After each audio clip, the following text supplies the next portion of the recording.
سوال نمبر 1، پہلا، اس میں پہلی فصل کیا ہے؟ رمضان سے متعلق چیزیں کیا ہیں؟ اس میں کئی باتیں صرف رمضان سے متعلق ہم دیکھیں گے۔ پہلا سوال، رمضان کے روزے کیوں فرض کیے گئے؟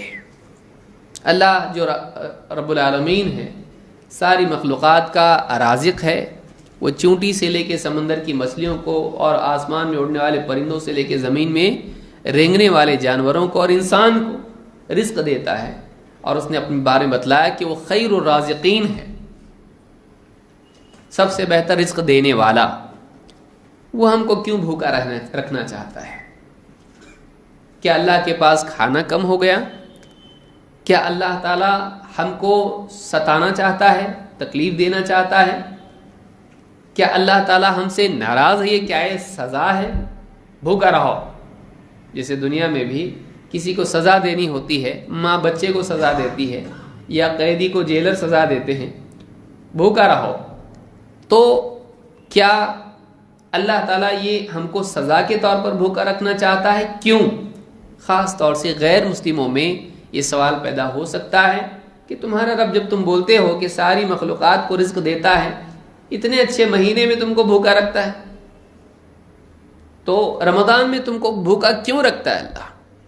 ہمارے بھی ذہن میں سوال پیدا ہو سکتا ہے کہ کیوں یہ تکلیف، وہ بھی گرمی میں۔ اب کئی سالوں تک رمضان گرمی میں آنے والے ہیں، دن بڑے اور زیادہ طویل روزے ہوں گے، اور گرمی اور دھوپ میں روزے آنے والے ہیں، تو کیوں ایسا؟ اللہ تعالیٰ نے قرآن کریم میں اس کا جواب دیا ہے۔ اللہ تعالیٰ فرماتا ہے، یا ایھا الذین آمنوا کتب علیکم الصیام کما کتب علی الذین من قبلکم لعلکم تتقون، سورہ البقرہ آیت نمبر 83۔ اللہ فرماتا ہے، اے ایمان والو، یا ایھا الذین آمنوا کتب علیکم الصیام، تم پر روزے فرض کر دیے گئے۔ کتبہ کا مطلب ہوتا ہے فرض، اللہ تعالیٰ نے اس کو فرض کر دیا ہے۔ قرآن کریم میں اللہ تعالیٰ جب فرماتا ہے تم پر لکھ دیا گیا کا مطلب کیا ہے؟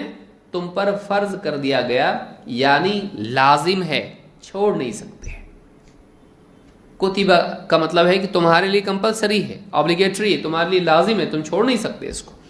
تم پر روزے لکھ دیے گئے، کما کتب علی الذین من قبلکم، ویسے ہی جیسے تم سے پہلوں پر فرض کیے گئے تھے۔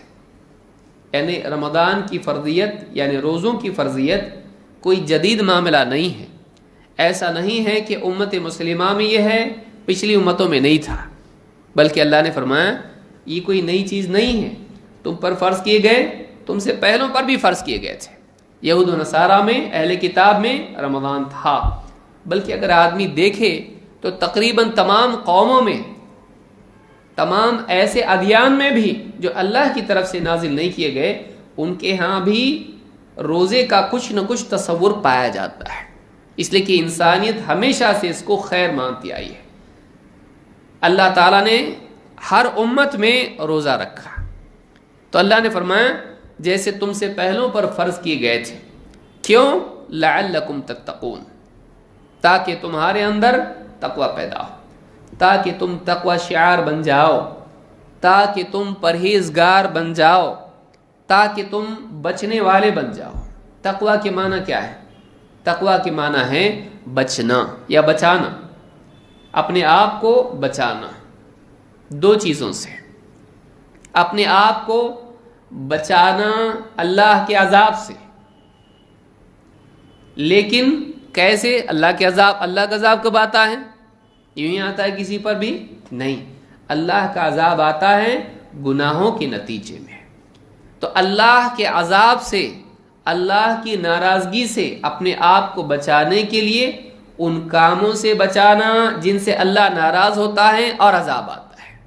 تو اس اعتبار سے دو چیزیں تقویٰ میں آتی ہیں کہ اللہ تعالیٰ کے غصے سے ڈرنا، اللہ کی سزا سے ڈرنا اور بچنے کی طلب دل میں ہونا۔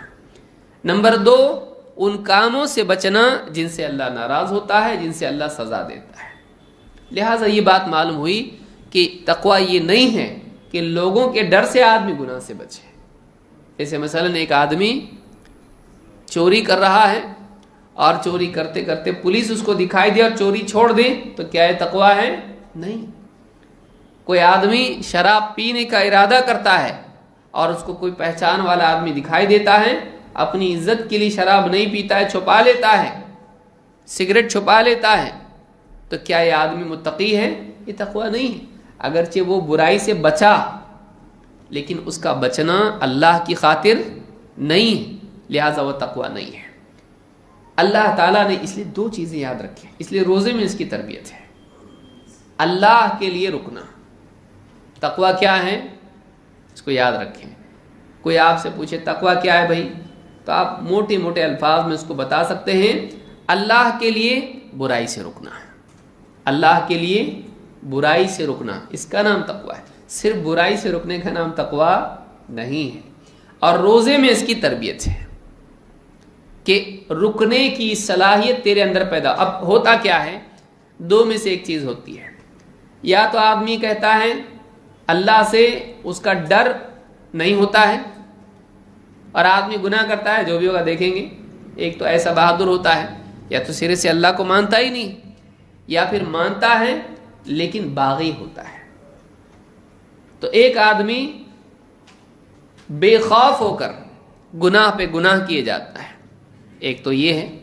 دوسرا وہ آدمی ہے کہ جو ڈرتا ہے لیکن کہتا ہے میں کوشش کرتا ہوں، اور اکثریت ایسی ہوتی ہے، میں بہت گناہ سے بچنا چاہتا ہوں، بار بار توبہ کرتا ہوں، دعا کرتا ہوں، کوشش کرتا ہوں کہ گناہوں سے بچوں، لیکن کیا کروں، جیسے ہی موقع آتا ہے پاؤں پھسل جاتا ہے، پاؤں پھسل جاتا ہے، کنٹرول نہیں ہوتا ہے۔ تو یا تو انسان کے اندر بے خوفی ہوتی ہے، یا پھر اس کے اندر رکنے میں کمزوری ہوتی ہے۔ رمضان کے مہینے میں ان دونوں چیزوں کی تربیت دی جاتی ہے۔ کیسے؟ آدمی کو روزہ رکھایا جاتا ہے، روزے میں کیا ہے، کن چیزوں سے رکنا، حرام چیزوں سے رکنا یا حلال سے؟ اور حرام سے نہیں، حرام سے بھی ہے، حرام سے بھی اور حلال سے بھی، یعنی شراب بھی نہیں پیے گا اور پانی بھی نہیں پیے گا، تو حرام، گالی بھی نہیں دے گا اور جھوٹ بھی نہیں بولے گا۔ تو ایک آدمی برائی سے رمضان میں ویسے بھی رکے گا اور سال بھر رکے گا، لیکن ایک چیز اور بڑھا دی جاتی ہے، کچھ حلال چیزوں سے بھی تجھ کو بچنا ہے۔ روزے میں کیا کرنا ہے، کھانا نہیں، پانی نہیں، اور بیوی سے صحبت نہیں، یہ تینوں چیزیں اس کی روک دی جاتی ہیں۔ تینوں چیزیں کیا ہیں، حلال ہیں، تینوں چیزیں حلال ہیں۔ اور یہ چیزیں کیسی ہیں، ایسی ہیں کہ جو انسان کو اندر سے اس کا مطالبہ ہوتا ہے۔ ایک انسان میں شہوت جب پیدا ہوتی ہے تو وہ کنٹرول نہیں کر پاتا۔ اسی لیے آپ دیکھیں سماج کے اندر آج جو ہو رہا ہے بچیوں کے ساتھ، بچیوں کی آبرو ریزی، آج آپ سوچیے انسان کنٹرول نہیں کر پاتا ہے۔ ننگا پن اتنا زیادہ میڈیا میں عام ہو چکا ہے کہ انسان کے جذبات جب بھڑکتے ہیں، اس کے اندر جذبات جب شہوت کے قوی ہو جاتے ہیں تو پھر اپنے آپ کو کنٹرول نہیں کر پاتا ہے اور زنا کرتا ہے، اور اس حد تک گر جاتا ہے کہ جس کا تصور نہیں کیا جا سکتا ہے۔ تو ایک تو یہ ہے کہ انسان کے اندر جذبات شہوت کے ہوتے ہیں جن کا کنٹرول کرنا مشکل ہوتا ہے، اور دوسرے کھانے پینے کے جذبات اس کے اندر ہیں۔ بھوک لگتی ہے، جسم کا تقاضا ہے، وہ کوئی عقل کا تقاضا نہیں ہے کہ آدمی سوچتا ہے کہ چلو کھانا کھانا چاہیے، سوچ کے نہیں، بھوک لگتی ہے، پیٹ بولتا ہے، پیٹ بولتا ہے، بھوک لگی ہے، پیاس لگی ہے، آدمی کو خود اس کا جسم تقاضا کرتا ہے، اور یہ انسان کی بنیادی ضرورت ہے جس سے انسان کے اندر کمزوری بھی پیدا ہو جاتی ہے۔ تقاضا ہونا اور اس کو روکنا، یہ روزے کی تربیت ہے۔ اندر سے تقاضا ہوا، تقاضا کا مطلب ڈیمانڈ، بھوک کی ڈیمانڈ، پیاس کی ڈیمانڈ، شہوت کی ڈیمانڈ انسان کو دن بھر میں ہوتی ہے، کئی مرتبہ ہوتی ہے، کئی مرتبہ بھوک لگتی ہے، کئی مرتبہ پیاس لگتی ہے، اور وہ چیز حلال ہے، لیکن اللہ تعالیٰ روزی کی حالت میں کہتا ہے نہیں، میری خاطر تو رکے گا شام تک، سورج ڈوبنے تک رکے گا، تو دھوپ ہے اللہ نہیں رکنا ہے تجھ کو، پیاس لگ رہی، بہت بھوک لگ رہی ہے نہیں، تو آدمی دن میں ان چیزوں سے رکتا ہے، بار بار کھانا سامنے آتا ہے، آفس میں، گھر میں، دھوپ میں سے آتا ہے، پیاس لگتی ہے، ذہن جاتا ہے فریج کی طرف، ذہن جاتا ہے پانی کی طرف، آفس میں بھی سامنے لا کے رکھ دیتا ہے چپراسی، نہیں میرا روزہ ہے، گھر میں بھی روزہ ہے، اندر تقاضا ہے، لیکن بار بار آدمی کے اندر تقاضے کے باوجود آدمی حلال سے رکتا ہے۔ یہ جو رکنے کی بار بار رکنا ہے، آدمی اپنے اندر ایک صلاحیت پیدا کرتا ہے، وہ یہ کہ اندر سے بھی تقاضا ہوگا تب بھی میں رکوں گا، اور کس کے لیے رکوں گا؟ اللہ کے لیے۔ کوئی دیکھنے والا ہے، اس کے گھر میں کوئی بھی نہیں، لیکن پھر بھی رکتا ہے۔ آفس میں غیر مسلم ہے، اگر کھا لے گا پی لے گا کوئی کیا کہے گا؟ اس کو کچھ بھی نہیں کہے گا، اس کو تھوڑی نہ معلوم ہے کہ پورا مہینہ کمپلسری ہے۔ بہت سارے لوگوں کو معلوم نہیں ہوتا، وہ سمجھتے ہیں اختیاری ہے، رکھا رکھا، نہیں رکھا کوئی بات نہیں، اگر ایک گھونٹ پی بھی لے گا تو کون دیکھنے والا ہے؟ لیکن کہتا نہیں میرا روزہ ہے۔ کیوں؟ کون دیکھ رہا ہے؟ کوئی نہیں دیکھ رہا ہے، اللہ دیکھ رہا ہے۔ اللہ کے استحضار کی بنیاد پر اللہ کی منع کی ہوئی چیز کو روکنا، اس سے رکنا، یہ کیا ہے؟ تقویٰ ہے۔ روزے میں 30 دن تک اس کی تربیت ہوتی ہے۔ باقی چیزوں کی ڈیمانڈ اتنی پاورفل نہیں ہوتی ہے۔ کھانا پینا کیسا ہے؟ ضرورت ہے، عقل کہتی ہے حلال ہے، لیکن پھر دل کیا بتاتا ہے اس کو؟ اللہ نے منع کیا ہے، تو کہتا ہے حلال بھی ہوا تو اللہ نے منع کیا تو رکوں گا۔ تو 30 دن تک جب وہ اللہ تعالیٰ کے منع کرنے پر حلال سے رکتا ہے، 30 دن کے بعد اس کے اندر ایک کیپیسٹی پیدا ہوتی ہے کہ اللہ نے منع کیا تو حلال چھوڑا، اللہ نے منع کیا تو حرام بھی چھوڑوں گا۔ روزے کی تربیت یہ ہے کہ اللہ کی خاطر اللہ کی منع کی ہوئی چیزوں سے رکنا، اپنے اندر وہ طاقت پیدا کرنا۔ اس میں دونوں چیزیں ہوتی ہیں۔ روزے میں کیا ہوتا ہے؟ اللہ کا استحضار، کوئی نہیں دیکھ رہا کھا، کوئی نہیں دیکھ رہا پی، اللہ دیکھ رہا ہے۔ اللہ تعالیٰ کا استحضار جو کہ بہت ضروری ہے گناہوں سے رکنے کے لیے۔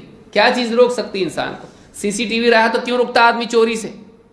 کیوں رکتا غلط کام سے؟ ہے کہ نہیں؟ آدمی بیٹھا ہوا ہے اور CCTV بھی ہے، کھاتے پیتے بھی ایسا کھاتا ہے جیسے دنیا کا سب سے ڈسپلنڈ آدمی ہے، اور اگر ٹی وی نہ ہو تو اس کا بس چلے تو دونوں ہاتھ سے کھائے۔ آدمی جب اس کو کیمرہ کوئی لگا ہوا ہے اس کے اوپر، کھائیے ہم آپ کا ریکارڈ کر رہے ہیں، کتنا ادب سے کھاتا ہے، اور اگر کیمرہ نہیں ہو تو کھائے گا ویسے ہی، کیسا بھی کھائے گا۔ تو آدمی جب اس کو کوئی دیکھ رہا ہے، یہ احساس اس کو ہوتا ہے تو آدمی پابند ہو جاتا ہے۔ روزہ اس احساس کی تجدید ہے کہ کوئی دیکھ رہا ہے۔ کون دیکھ رہا ہے؟ اللہ دیکھ رہا ہے۔ اور رکنے کی پریکٹس کرتے کرتے کرتے اس کے اندر یہ صلاحیت پیدا ہو جاتی ہے کہ وہ رکے۔ بہت سارے لوگ کیا کہتے ہیں؟ میں رکنا چاہتا ہوں لیکن نہیں رک پاتا۔ تو روزے میں اس کا یہ بریک پاورفل کیا جاتا ہے، اس کی صلاحیت اور مضبوط کی جاتی ہے کہ وہ چاہے ارادہ کرے رکنے کا تو رک سکے۔ تو یہ بہت بڑی چیز ہے جو رمضان میں اللہ نے روزوں میں رکھی ہے۔ اسی لیے اسی غرض کو اللہ نے بیان کیا، اسی حکمت کو اللہ نے بیان کیا، اور اللہ کو کوئی ضرورت نہیں ہے کہ اللہ تعالیٰ اپنے احکام کی حکمت بیان کرے، ہے وہ مالک ہے۔ آپ اپنے ہاں جو جاب پہ ہوتا ہے اس کو ہر چیز کی وجہ بتاتے؟ آپ نہیں بتاتے۔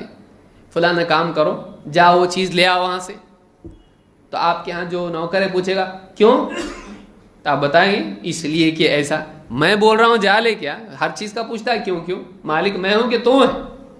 مالک کون ہے؟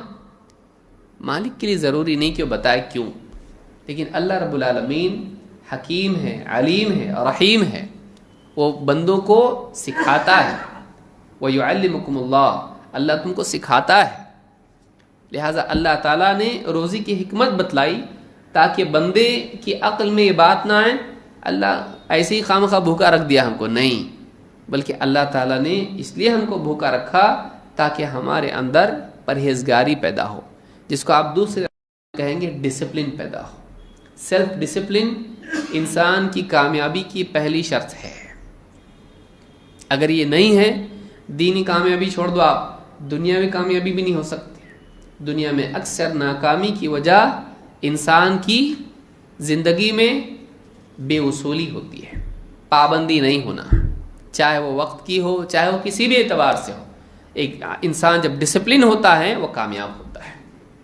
لہٰذا روزہ آدمی کو ڈسپلن بناتا ہے کہ وہ اپنی، دیکھیے دو چیزیں انسان کی، ایک ہے اس کی جبلت اور دوسرے ہے اس کا علم۔ اکثر انسان اپنی چاہت کے تابع ہوتا ہے، لیکن انسان کو چاہیے کہ وہ اپنے علم کے تابع ہو۔ اسی لیے امتحان کے طور پر بچے کھیلتے ہیں امتحان کے وقت میں، تو ماں باپ کہتے ہیں بیٹا یہ پڑھنے کا وقت ہے، یہ ابھی کھیلنے کا وقت نہیں ہے، لیکن کھیلتے ہیں اور مارکس کم ملتے ہیں۔ اسی طرح سے زندگی میں کئی مواقع آتے ہیں جو کرنا ہے آدمی نہیں کرتا اس وقت میں، کیوں؟ اس لیے کہ وہ چاہت کے تابع ہوتا ہے، علم کے تابع نہیں۔ اور انسان کی ناکامی چاہے دنیا کی ہو یا آخرت کی، سب سے بڑا اس کا بنیادی سبب یہ ہے کہ اس کے اعمال، اس کا جینا، اس کی حرکتیں علم کی بجائے چاہت کے تابع ہو جائے۔ روزہ اس بات کی تربیت ہے کہ چاہت کے تابع نہیں ہونا، علم کے تابع ہونا۔ میرا روزہ ہے، انی صائم، میری چاہت دل اندر سے بول رہا ہے کھا پی، دل اندر سے تقاضا کر رہا ہے، لیکن علم بتا رہا ہے نہیں، روزہ ہے، روزے میں نہیں کھاتے، روزے میں پانی نہیں پیتے، روزہ ٹوٹ جائے گا، کوئی نہیں دیکھ رہا ہے، نہیں لیکن میں روزے سے ہوں۔ تو روزے کا یہ سبق ہے، یہ بہت بڑی چیز ہے جو آدمی اس کو سمجھ لے اور اس طرح سے رمضان کا مہینہ گزارے۔ ہر روزہ اس صلاحیت کی تقویت کے لیے ذریعہ سمجھ کر ہر آدمی سحری میں سوچے آج میرا روزہ کل کا ٹھیک سے نہیں گزرا، آج اپنے روزے میں یہ صلاحیت اپنے اندر پیدا کروں گا کہ میں برائیوں سے رک سکوں۔ میرے اندر کنٹرول کل جتنا تھا آج زیادہ ہوا کہ نہیں ہوا؟ نہیں ہوا کا مطلب روزہ فیل ہے۔ اگر میرے اندر اپنے آپ پر قابو پانا ہے، چاہے وہ گالی دینے کے اعتبار سے ہو، جھوٹ بولنے کے اعتبار سے ہو، غیبت کے اعتبار سے ہو، چوری کے اعتبار سے ہو، یا کسی بھی اعتبار سے ہو، نگاہ کی حفاظت کے اعتبار سے ہو، روزے میں نہیں کرتا حفاظت، کرتا، بعد میں کیوں نہیں کرتا؟ اس لیے کہ سمجھتا رمضان کا مہینہ بس گزرنے دے، اس کے بعد دیکھ کیسا فلم، فوراً جائیں گے اگلے دن۔ رمضان میں ٹی وی پہ کیا کرے گا؟ کپڑا ڈال کے رکھے گا۔ آپ ایک مہینے کے لیے برقعے میں، پردے میں ہو، جیسے ہی مہینہ ختم ہو جائے گا آپ نکلو باہر، وہ تو کوئی بات نہیں، ایک مہینہ چل جائے گا، 11 مہینے باقی ہیں نا۔ تو ہمارا رمضان قید خانہ ہے، وہ تربیت کا مہینہ نہیں بنتا ہے۔ ویسے ہی جیسے شیاطین کے لیے قید خانہ ہے، ہمارے لیے بھی قید خانہ ہو جاتا ہے۔ کیا فائدہ پھر؟ اگر ہمارا مزاج یہ ہو، اگر دوست ہمارا غیر مسلم کہتا ہے چل فلم دیکھنے جائیں گے، بولتے نہیں رے رمضان ہے، رمضان کے بعد، تو یہ کوئی رمضان ہے آپ کا؟ رمضان کا مہینہ تربیت کا مہینہ ہونا چاہیے، وہ قید خانہ نہیں ہونا چاہیے۔ یہ سبق رمضان کا ہے، ہم ایسا اس کو اپنے لیے بنائیں۔ تو یہ بات بھی یاد رکھنا ضروری ہے۔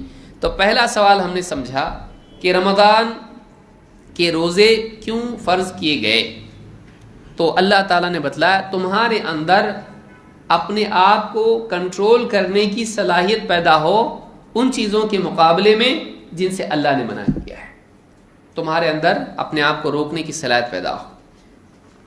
امام البیضاوی کہتے ہیں لعلکم تتقون المعاصی، تاکہ تم گناہوں سے بچو، فإن الصوم یکسر الشہوۃ التی ہی مبدأها، اس لیے کہ روزہ شہوت کو توڑتا ہے جو کہ گناہوں کی شروعات اور ان کی اصل ہے۔ آدمی کی شہوت کیا ہے؟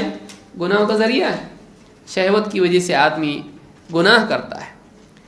کما قال علیہ الصلوۃ والسلام، جیسا کہ خود اللہ کے نبی صلی اللہ علیہ وسلم نے فرمایا فعلیہ بالصوم فإن الصوم لہ وجاء، جو آدمی نکاح نہ کر سکے نوجوان، اس کے لیے دوسری چیز کیا ہے؟ روزہ۔ اور آپ نے کیا فرمایا؟ فإن الصوم لہ وجاء، اس لیے کہ روزہ اس کی شہوت کو کاٹتا ہے۔ روزہ کیا کرتا ہے؟ شہوت کو کاٹتا ہے۔ تو انسان کی شہوت گناہوں کی بنیاد ہے، منبع ہے۔ روزہ شہوت کو کنٹرول کرنے کی صلاحیت پیدا کرتا ہے۔ اگر یہ صلاحیت انسان میں نہ ہو، آپ ایسی گاڑی خریدیں گے جس میں بریک نہیں، کوئی آدمی کہے آپ کو میں فری چھوڑتا ہوں چلیے،